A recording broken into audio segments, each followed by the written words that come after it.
Hi, ഇപ്പോൾ ട്രെൻഡിങ്ങിൽ പോയിക്കൊണ്ടിരിക്കുന്ന invisible necklace അല്ലേ?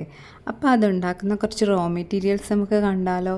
എല്ലാവർക്കും ഉണ്ടാക്കണമെന്ന് ആഗ്രഹം ഉണ്ടാവും, എന്നാൽ അതിൻ്റെ ഒരു കൺഫ്യൂഷൻ ആയിരിക്കുമല്ലോ എന്താ വേണ്ടതെന്ന്. എന്നാൽ അവർക്കുള്ളൊരു ആൻസറാണ് ഈ വീഡിയോ. അപ്പം നമുക്ക് നോക്കാം. ഫസ്റ്റ് നമുക്ക് വേണ്ടത് ഗിയർ വയറാണ്. ഇത് ഗോൾഡ് ഷെയ്ഡിലുള്ള ഗിയർ വയറാണ്. നെക്സ്റ്റ് വരുന്നത് സിൽവർ ഷെയ്ഡിലാണ്. ഇത് സിൽവർ നെക്ലസ് ഉണ്ടാക്കാനാണ്.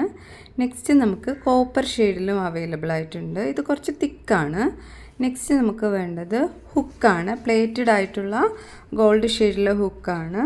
നെക്സ്റ്റ് സിൽവർ ഷെയ്ഡിലുള്ള ഹുക്കാണ്.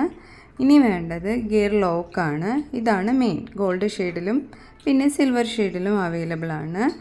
ഹുക്കിൻ്റെ വേണ്ടെങ്കിൽ നമുക്ക് ത്രെഡ് യൂസ് ചെയ്യാം, ഓപ്ഷണലാണ്.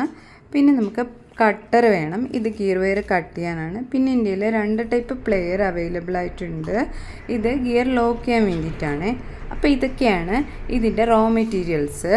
അപ്പോൾ ഇതൊക്കെ കൊണ്ടുണ്ടാക്കിയ നല്ല അടിപൊളി ഹാൻഡ് മെയ്ഡ് ഇൻവിസിബിൾ നെക്ലസും ഗോൾഡ് പ്ലേറ്റഡ് ജ്വൽസും ഒക്കെ നമ്മുടെ പേജിൽ അവൈലബിൾ ആണ്. എല്ലാവരും ഒന്ന് ചെക്ക്